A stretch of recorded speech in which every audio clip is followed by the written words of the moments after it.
Olá pessoal, seja muito bem-vindo e bem-vinda ao podcast Meandros, o podcast onde a ciência flui para o debate público. Nesse episódio vamos falar sobre a aprovação do texto base do projeto de lei que facilita o registro de novos agrotóxicos no país. No segundo bloco, vamos falar sobre o porquê a vacinação no Brasil não está avançando mais. E no último bloco, vamos tratar dos transplantes de órgãos modificados de animais em humanos e as questões éticas relacionadas. Como esse é o primeiro episódio do Meandros, e caso você ainda não tenha ouvido o nosso episódio de apresentação, aqui no Meandros você vai ouvir sobre política científica, saúde, meio ambiente, educação, tecnologia e outros temas. Meu nome é Luciano Queiroz, sou biólogo e cientista e serei o seu host. Dividindo os microfones comigo estão Luiz Bento. Fala galera, aqui é o Luiz Bento, eu sou divulgador de ciência da Fundação CCR.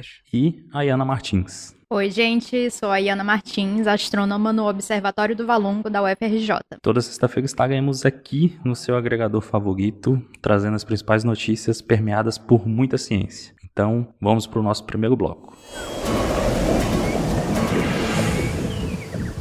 Nesse primeiro bloco vamos falar sobre a aprovação do texto base do projeto de lei que facilita o registro de novos agrotóxicos no país. Iana, nos explique o que aconteceu na calada da noite aí na semana passada, né, de quando a gente grava. Pois é, Lu, nós tivemos a aprovação do projeto de lei 6299/02, que foi proposto aí há 20 anos pelo ex-senador Blairo Maggi. O PL, ele facilita o registro e o uso de agrotóxicos no Brasil, e ele não vai mais precisar passar pelo crivo de comissões na Câmara, uma vez que ele foi aprovado em regime de urgência. E não por acaso ele contava com o apoio massivo da bancada ruralista, né? E o relator foi o Luiz Nishimori, do PL do Paraná, que é muito ligado a esse setor. Só que eu queria fazer uma digressão rapidinha aqui para lembrar a definição dos agrotóxicos segundo a Lei 7802/89, que são produtos e agentes de processos físicos, químicos ou biológicos usados com o objetivo de alterar a composição da fauna ou da flora. Ou seja, são substâncias utilizadas para matar vegetais ou outros seres vivos, né, como insetos, para promover o crescimento de uma cultura que a pessoa desejar. E, enfim, sobre o PL mesmo, eu tenho muitos pontos, mas eu queria falar sobre as principais mudanças em relação à legislação atual, que são, o primeiro, nós temos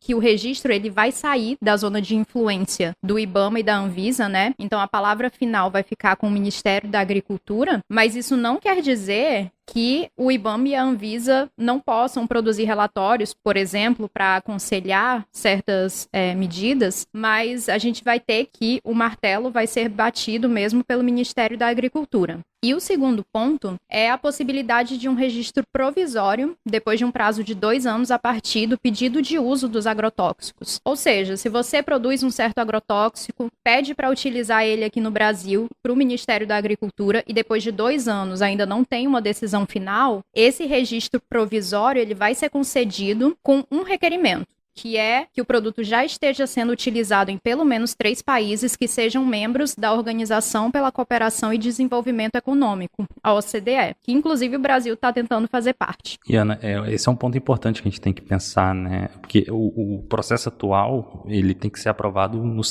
nas três instâncias, né? Anvisa, IBAMA e Ministério da Agricultura. E agora vai passar a ser só pelo Ministério da Agricultura, né? A decisão ficou meio que monocrática do Ministério. Exatamente. A gente sabe que o Ministério da Agricultura ele é muito alinhado aos interesses do setor produtivo do Brasil. Então, é uma decisão bem problemática, na real. Eu tenho um outro ponto, é que nós temos um número recorde de aprovação de novos agrotóxicos, com quase 1.600 substâncias aprovadas desde o início do desgoverno, né, em 2019. E isso representa uma parte muito grande de um total de 3.600 agrotóxicos. E, por fim, eu queria comentar sobre o lobby nacional e internacional que a gente tem, né, onde países estrangeiros eles proíbem a utilização dessas substâncias nos seus territórios, mas eles as produzem e vendem para nações cuja base econômica é a agricultura, né, que é o caso do Brasil. Só que esses mesmos países, eles não só não compram produtos que foram cultivados com a ajuda de agrotóxicos, como eles boicotam esse tipo de comércio. Então, é uma decisão, são atitudes desses países que me soam muito cínicas, na verdade. Bem, eu acho que quando a gente olha essa pauta, né, é sempre importante que a gente refletir que elas nunca passam com uma discussão muito profunda, né? Mesmo esse projeto sendo de 20 anos, tendo sido engavetado pelo nosso Motosserra de Ouro, famoso, Blairo, é importante a gente pensar que as sociedades científicas passam sempre longe disso, né? Você, claro, vê discussão, a gente vê alguma postagem, né, algum PDF no site de alguma sociedade, mas você vê que a gente não tem influência, a gente como sociedade e também como sociedades científicas não tem influência direta sobre esse tema. E eu acho que se você for pegar os próprios, né, deputados que aprovaram, né, esse PL na Câmara, eles estão querendo fazer realmente um rebranding, né, como acho que as empresas gostam muito, né. Então eles querem mudar o termo agrotóxico, que é um termo mais pesado, né, que passa uma ideia ruim, para termos como, não riam, né, depois que eu falar esse termo, que é defensores fitossanitários, né. Então, assim, temos o mesmo câncer de antigamente, mas agora com um nome mais gourmet e mais bonito. E isso também não passa muito longe de quem, assim, tem muita gente que defende assim, não, nós temos que mudar para os produtos orgânicos, que claro, tem menos agrotóxicos, são produtos feitos de uma forma diferente e são tratados muitas vezes como uma salvação da lavoura, né? Literalmente, perdoa a piada. Mas a maior parte deles, eles são caros e disponíveis apenas, claro, para uma população de maior renda, né? Se pensar agora, esse ano, 2022, né, com a inflação em níveis bolsonarísticos, eu acho que essa discrepância fica ainda maior para quem tem acesso a esse tipo de produto, né? E eu queria citar aqui também um projeto interessante que se chama Por Trás do Alimento, que é uma parceria da agência pública com a Repórter Brasil. São duas agências bem importantes do cenário nacional, né? E que elas já listaram dezenas, né, até centenas de mercados muito populares, atacadistas, no Brasil inteiro, que já sofreram ação civil pública e foram até multados por ter alimentos ou com mais agrotóxicos, com níveis maiores do que o normal, ou até outros proibidos pela Anvisa, né? E eu acho que isso é muito importante, que mostra que em supermercados grandes, populares, atacadões, o agrotóxico corre solto, né? E enquanto que em mercados ou feirinhas orgânicas, a gente consegue comprar, quem tem consegue comprar eles melhores, né? E eu acho que acaba restando para a sociedade, né, para quem não tem esse dinheiro para comprar os alimentos orgânicos, procurar alimentos mais baratos, que necessariamente, né, pelo que a gente vê dos dados, vão estar mais ricos em agrotóxicos utilizados pela monocultura, que, claro, tem mais influência política para conseguir que esses agrotóxicos, com certeza, passem cada vez mais em mais quantidade. A questão dos orgânicos realmente é uma discussão importante a se fazer e é uma perspectiva interessante, mas ainda muito inacessível, né? Pensar que no país, aqui no Brasil, a gente pega o maior centro de distribuição de alimento, agricultura aqui de São Paulo, e tem gente fazendo fila na porta para quando fecha para catar o que sobrou do lixo. Então, é difícil, é um pouco da gente acadêmico ficar discutindo as coisas da Torre de Marfim, né? A galera que tem condição de comprar orgânico ficar querendo discutir as coisas ali dos privilégios, do alto dos privilégios deles, né? No nosso caso também, né? Mas muito bem, acho que é uma questão importante que a gente tem que pôr, e que a Ana comentou na introdução ali, é que as empresas, as produtoras de agrotóxicos, elas se adaptam muito facilmente à legislação do país. E é muito claro, assim, a Europa proíbe uma formulação, eles se viram para produzir uma nova formulação, uma nova tecnologia, investem milhões, cria algo novo para ser usado lá e que não causa câncer, mas na hora de vender, pouco importa, vamos vender aquele produto ruim que foi proibido aqui, lá onde eles deixam vender, né? Isso é clássico. A gente vê isso para a indústria de mineração, para a indústria de petróleo. Se o país é mais permissivo, eles vão se adaptar e quanto mais eles lucrarem, melhor. Acho que essa é a lógica, muito clara. Então mostra a importância da gente ter uma legislação consistente, uma legislação que proteja a população, né? Não só faça com que a produção seja maior e que tenha mais lucro, mas que também proteja a população, e é perfeitamente possível conciliar as duas coisas, né? A gente pode ter uma agricultura importante, que a gente sabe que tem, que produz muito e que vende muita dessa produção para o mundo inteiro, e que alimenta o Brasil também os pequenos produtores que são fundamentais para isso e que também utilizam muito de agrotóxicos, mas tendo uma segurança, fazendo a coisa da melhor forma possível e não destruindo tudo, né? O Luiz comentou a respeito da denominação, né? Alguns defensores desse projeto, eles argumentam que além de facilitar o registro e o uso dos agrotóxicos, a gente precisa mudar a denominação agrotóxico, né? Porque, segundo eles, isso gera um alarme desnecessário para a população. E aí eu fiquei pensando sobre esse alarme desnecessário, né? Segundo o Nexo, no ano passado foram vendidas 640 mil toneladas de agrotóxicos no Brasil. E eu queria lembrar que a escala de influência dos agrotóxicos, ela não é só no controle de pragas, né? São substâncias que elas são comprovadamente tóxicas para a fauna, para a flora e, consequentemente, para a gente, que consome esse tipo de coisa. E muitas delas são cancerígenas, como apontam diversos relatórios e trabalhos científicos. Então, a gente perder esse aval, né, essa proibição do Ministério da Saúde e do Ministério do Meio Ambiente também, isso realmente é uma perda, assim, imensurável. A gente deixar isso só sob análise do Ministério da Agricultura, é muito triste pensar que daqui para frente a gente vai ficar assim. Muito bem, a gente tem nossas ressalvas aqui com o presidente da Anvisa, mas a gente sabe do trabalho de qualidade que foi feito ali na Anvisa e que é feito, e é importante demais a gente ter uma agência de vigilância sanitária que evite que produtos que causem câncer entrem aqui, né? É para isso que ela existe. Muito bem, nesse segundo bloco vamos falar sobre o porquê a vacinação no Brasil não está avançando ainda mais. Talvez você já tenha percebido ali assistindo o jornal hoje, quando mostra os dados, que a gente está há bastante tempo em 78%, 80% de vacinados com a primeira dose. Luiz, nos explique quais são os motivos que estão por trás disso. Bem, eu acho que depois de muito sofrimento, atrasos, crimes, claro, né, que vão ser comprovados em breve, pressão da sociedade, muita pressão da sociedade como um todo, a gente finalmente conseguiu começar a vacinação no Brasil só depois, né, de boa parte, né, de vários países do mundo em janeiro de 2021. Então, depois de mais de um ano, né, estamos em 2022, começo de 2022, depois de muitos percalços, a gente conseguiu ultrapassar vários países que começaram mais cedo que a gente, como Estados Unidos, França, Alemanha, e que, considerando também as dimensões e a diversidade, né, de problemas que existem no país, logísticos, né, geográficos, geológicos até, né, eu só posso dizer uma coisa: SUS.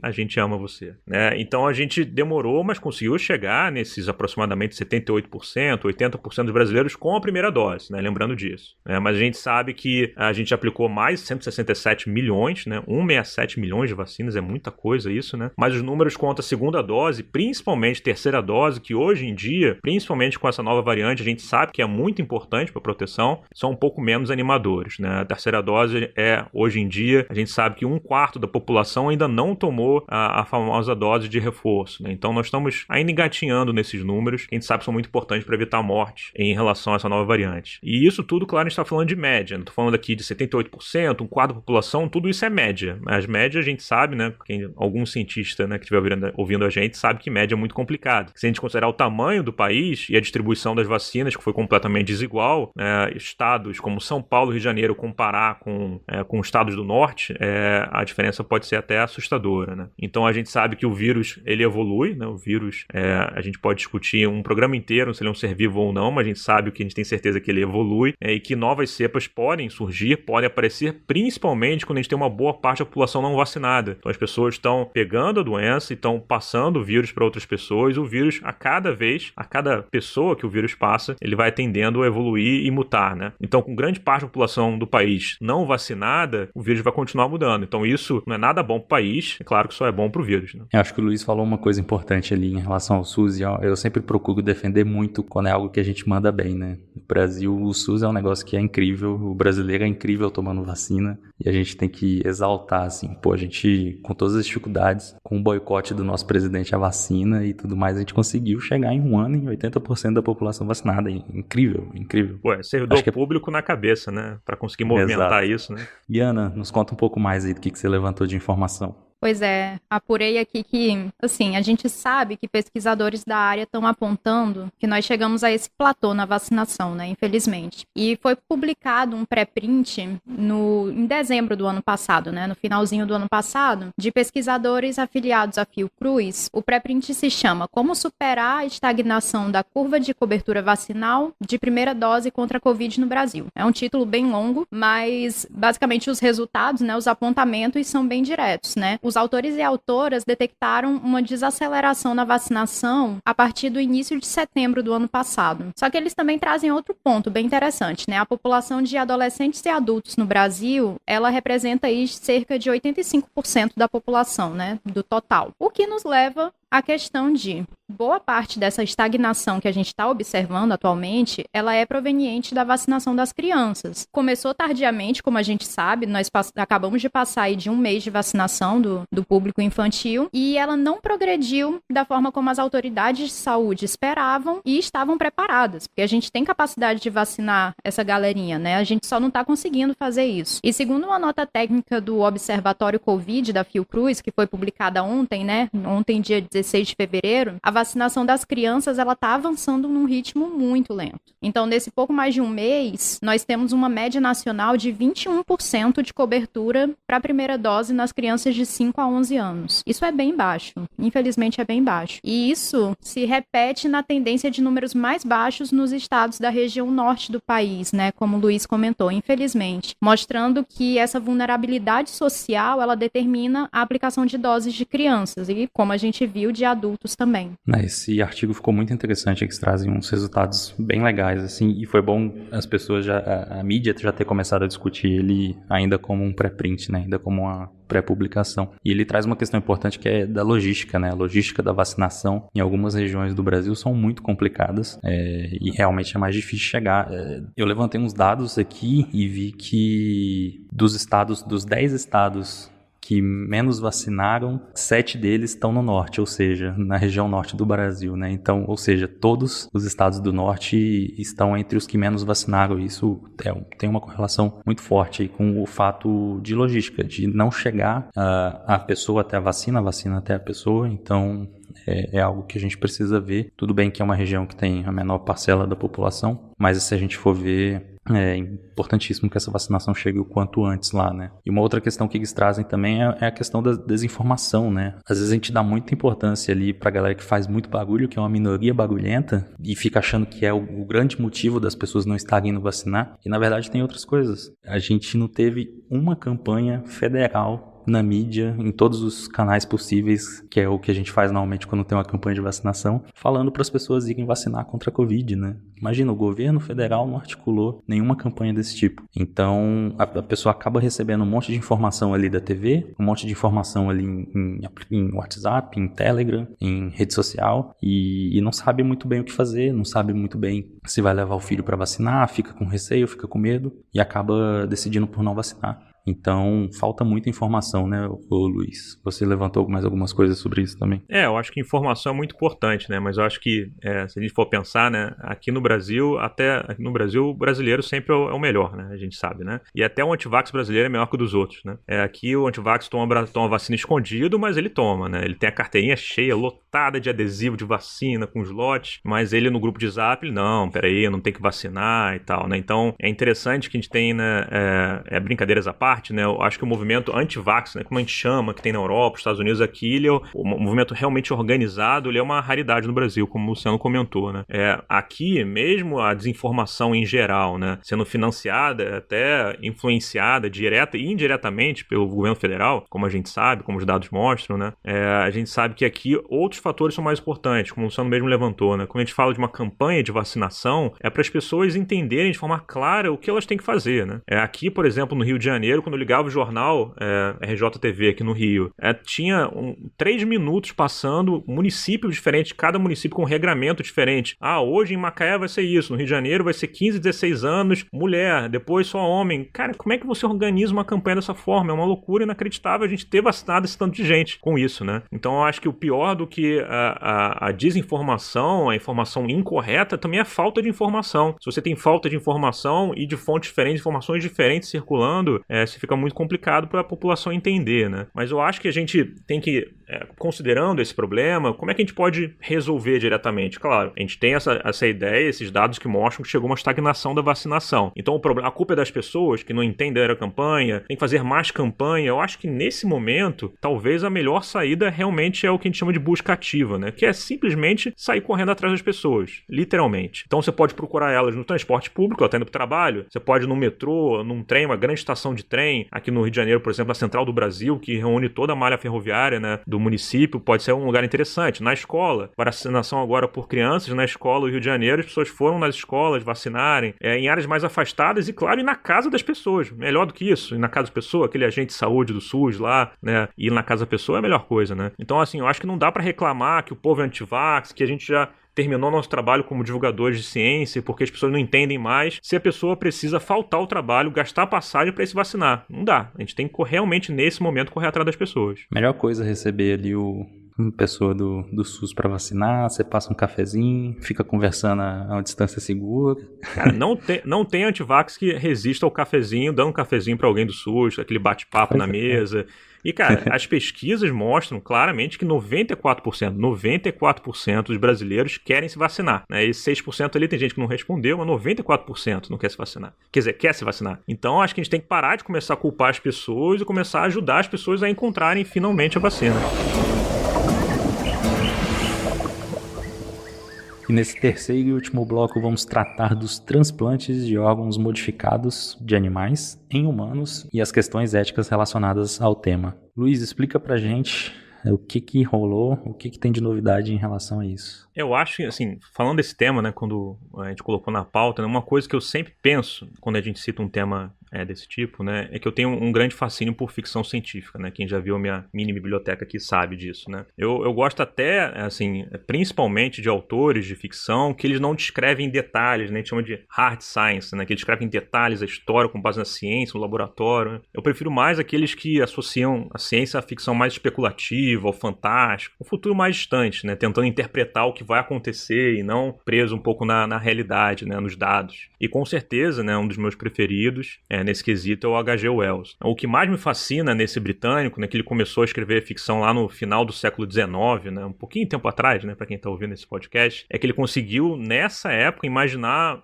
mundos completamente diferentes daquela época e onde ele considerava que os avanços científicos poderiam ter até um lado mais obscuro, né? Ele não era relax, gente boa, do tipo, nossa, a ciência vai mudar o mundo, todo mundo vai ficar feliz, carros voadores. Então ele tinha uma ideia um pouco diferente de como imaginar as consequências da ciência. Então ele imaginava, às vezes, consequências não tão amigáveis para os seres humanos. As promessas talvez poderiam dar errado, né? E eu acho que um exemplo clássico dele, né, eu acho que boa parte de vocês já leram, tem até o filme também, eu não vi o filme, mas já li o livro, né? Que é o Romance da Ilha do Dr. Moreau, onde ele claramente questiona as consequências da manipulação genética. Claro, naquela época não tinha esse termo, né? Mas dá pra ver claramente a intenção dele de alterações de bicho, que você pega um bicho, transforma ele, tira uma parte dele e transforma numa outra coisa, né? Então, claramente tem uma questão ética, de ética científica envolvida ali, naquela época, século XIX, gente. Então, o assunto que a gente está puxando aqui hoje, dessa pauta, né, que a gente está falando, né, de transplante de órgãos, né, entre espécies diferentes, é um assunto que eu acho muito provavelmente poderia ser até um romance do H.G. Wells, né? É um ser humano recebendo um órgão de um porco, por exemplo, né? Isso parece uma coisa meio estranha, ficção científica, mas, para quem acompanhou a mídia, né, nas últimas semanas, é um tema que virou a realidade, né? Um fato que já ocorreu,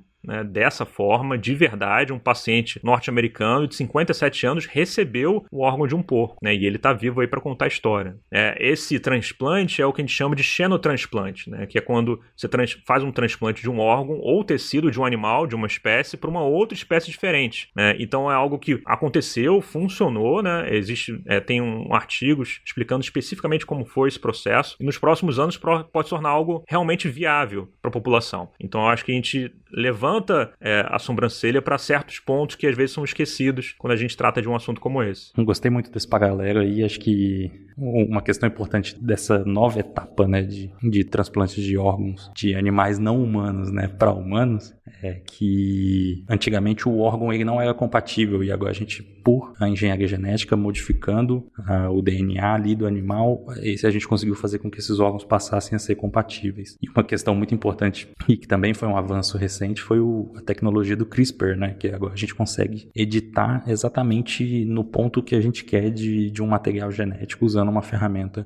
de biologia molecular. E foi uma questão que trouxe muita discussão ética por cima, e eu acho que é uma das questões mais importantes que a gente vai ter para os últimos os próximos anos aí nossos de vida são as questões éticas por trás dos avanços tecnológicos que a gente está tendo, e a gente resolveu focar um pouquinho mais nessa questão ética, que a parte científica é muito legal, é muito interessante, mas a gente tem que fazer uma discussão muito séria sobre ética, e para isso a gente trouxe uma convidada especial aqui para esse bloco, para contar um pouquinho mais sobre essas questões éticas, que é a Roberta Lemos dos Santos, que é professora, doutora em bioética e saúde coletiva pela Escola Nacional de Saúde Pública Sérgio Arouca, da Fiocruz, e mãe da Antônia. Então fiquem com ela. Bom, a ética dá um suporte para que exageros que a gente já conheceu na história dos avanços científicos aí não voltem a acontecer, né? Porque abuso é diferente de avanço do conhecimento científico. E esse avanço científico, de alguma forma, pode alterar o modo como as pessoas vão se relacionar com os outros seres, né? Se relacionar uma com as outras, com os outros seres e com o meio ambiente. Então a gente não tem uma liberdade total de fazer o que quiser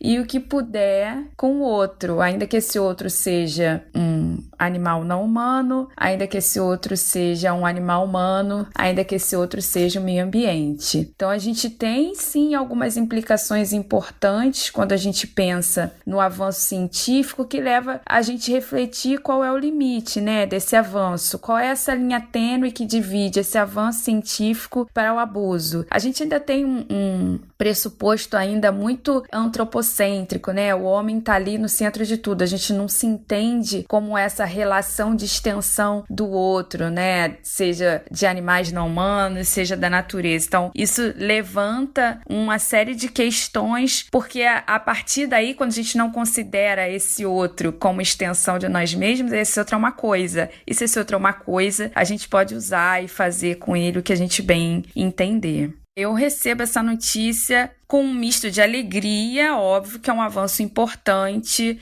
diminuiria muito a fila de transplantes que a gente tem hoje, que é preocupante, mas também recebo essa notícia com muita preocupação, porque a linha é muito tênue, né? Os impactos que uma pesquisa dessa pode causar nem sempre são favoráveis ao bem-estar humano, não humano e ambiental, né? Por isso que os avanços científicos e a ética precisam estar ali caminhando lado a lado, porque ela precisa garantir uma prevenção de danos, precisa garantir uma intervenção satisfatória no meio ambiente e garantir o respeito desse participante de pesquisa, né? Porque há risco também para essa pessoa que vai receber esse órgão transplantado. Então, essa ética precisa ali estar a passos juntos, andando coladinha ali com esse avanço científico. Obrigada pela participação. Tchau. Então, muito interessante que a Roberta comentou a respeito dessa linha tênue que a gente tem entre o avanço científico na área de transplantes e a ética que nós devemos assumir em casos assim, né? E o Luiz também falou sobre o traço de ficção científica a respeito dos xenotransplantes. Isso me faz pensar que nós precisamos começar a discutir esse tipo de coisa, uma vez que é uma realidade cada vez mais próxima, né? Aqui mesmo pra gente no Brasil. Então, os professores Silvano Raia e a Maiana Zatz, que ambos são da USP, eles coordenam um projeto de modificação genética de suínos, né, dos porquinhos, para se constituírem em doadores de órgãos. Eles preveem que pode ser especialmente positivo para rim, coração, pele e córnea. O professor Silvano, ele declarou para o jornal USP que a fase de edição genética já está concluída, então isso permite a produção dos primeiros embriões modificados que serão transferidos para os primeiros doadores. E o projeto, atualmente, ele está em fase de captação de recursos do governo de São Paulo. Mas o fato é que a OMS, a Organização Mundial da Saúde, ela definiu requerimentos de segurança para as aplicações clínicas do xenotransplante só em 2008, né? Isso é bem recente no que diz respeito ao contexto geral. E é importante lembrar que no Brasil nós sequer temos legislação a respeito. Então eu acho que é bem legal que a gente comece a discutir, abordar isso na esfera civil, né? Discutir a respeito das implicações que isso pode trazer. Eu só queria terminar esse terceiro bloco, voltando um pouco o que o H.G. Wells gostava muito de discutir, né? Que é essa ideia de utopia do progresso da ciência sem um questionamento, né? Eu acho que nós somos aqui, né? Somos nós três, eu considero um ex-cientista, né? Mas tem o Luciano e a Iana trabalhando diretamente com pesquisa. A gente está na área, a gente discute temas da área, mas a gente tem que sempre parar para entender e pensar, né? Como isso deve ser questionado, né? Deve ser pensado antes de você somente pensar na pesquisa, no foco nos dados, né? Então, se imaginar isso, considerando professores formados, que pesquisaram isso a vida inteira, que são servidores públicos, têm compromisso maior às vezes, né, de pensar e refletir sobre isso. E imagina grandes empresas, né, que defendem outras pessoas, né, não defendem somente o público em geral, né, defendem seus acionistas. Né. Você imagina empresas multimilionárias com influência em governos que prometem sempre acabar com os nossos problemas, sempre, né? Mas pelo menos os problemas não vão ser terminados, mas elas podem transformar esses problemas em lucro para os acionistas, que claro é o que a empresa quer sempre, né? E é a função primordial de uma empresa, né? Então acho que a gente tem que considerar, se a gente for pensar em grandes empresas de internet, tecnologia, né, milionários que botam algumas centenas de milhares de coisas no céu e não questionam nada, eu acho que a gente tem que tomar cuidado com isso. Então acho que nesse quesito especificamente de questionamento do progresso da ciência, eu sou muito mais H.G. Wells do que Júlio Verne, né? Eu não quero arranjar haters já no primeiro episódio dos amantes de Júlio Verne, mas eu gosto muito do Wells nesse sentido, né? Então acho que a gente precisa sempre olhar os avanços científicos com muita cautela e ética, ou a gente pode ser devorados por ele. Muito bem, então assim a gente termina o nosso terceiro e último bloco e partimos para o nosso bloco de recomendações. Todo final de episódio aqui do Meandros a gente vai fazer algumas recomendações do que a gente está lendo, do que a gente está assistindo. Algumas vezes vai ter relação com o tema, às vezes não. Às vezes a gente só quer recomendar algo divertido para você se distrair aí no final de semana. Mas se você quiser estudar também, vai ter. E Luiz, sua recomendação dessa semana? Eu acho que nesse mar de informação, sempre um recadinho ajuda, né? E hoje eu tô aqui para falar um pouquinho um dos meus podcasts favoritos, que é o 20 Mil Léguas da revista 451. Especificamente da segunda temporada. Ele tá na segunda temporada agora, nesse momento. A primeira foi especificamente sobre o Darwin, né? E agora a segunda temporada é sobre o Alexander von Humboldt. Esse podcast especificamente parece que vai falar sobre Darwin, né? Vai falar sobre evolução. Também fala, mas o foco principal do podcast é sobre a parte mais humana desses cientistas e a relação deles com a cultura, com a literatura. Então esse contexto histórico literário é muito importante. Essa temporada sobre Humboldt fala muito sobre as conexões que ele fez na vida dele, os sentimentos, relacionamentos, experiências dele como ser humano. Então recomendo bastante. 20 Mil Léguas. Eu tô achando que todos nós aqui fugimos dos nossos departamentos e fomos assistir aula nas ciências sociais, né? Porque... Necessário, né? E Ana, sua recomendação? Eu também vou recomendar um podcast hoje. É o Comida que Sustenta, do Sustentária, que é o núcleo de extensão da USP sobre alimentação saudável. Eu gosto muito, eu acho que nos últimos tempos eu tenho me aproximado muito da temática alimentação e eu gosto da abordagem que o Comida que Sustenta traz, porque é sempre algo muito, assim, muito querido, né? Muito próximo do coração. O pessoal fala muito sobre alimentação saudável, sobre alimentação familiar, né? Agricultura familiar. Eles passam receitinhas também, ó, que são maravilhosas. Então, eu queria recomendar esse, porque eu acho que vocês vão gostar. Assim como o Luiz falou também, o Comida que Sustenta, ele tá entrando na segunda temporada agora. E não tem tantos episódios assim. Então, dá pra maratonar, vai ser uma beleza. Muito bem. E a minha recomendação aqui, eu vou recomendar um livro que se chama Banzeiro Ocotó, uma viagem à Amazônia, centro do mundo, da Eliane Brum, uma jornalista que eu já acompanho há bastante tempo e que eu tenho uma admiração muito grande.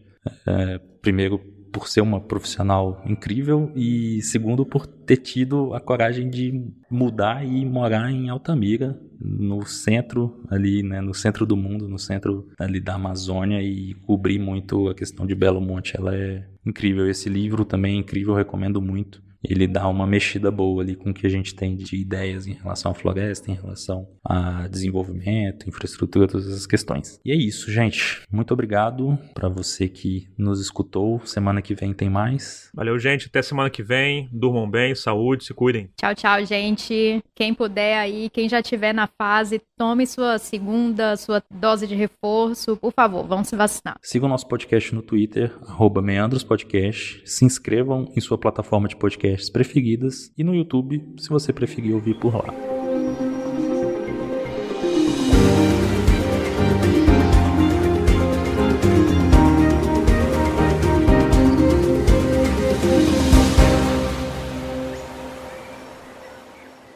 O Meandros é produzido por mim, Luciano Queiroz, Renata Fontaneto, Luiz Bento, Ana Martins e Vitor Nascimento. A edição de som é do Thiago Miro e o tema do programa foi composto e interpretado pelo Gustavo Heineken e Henrique Andrade.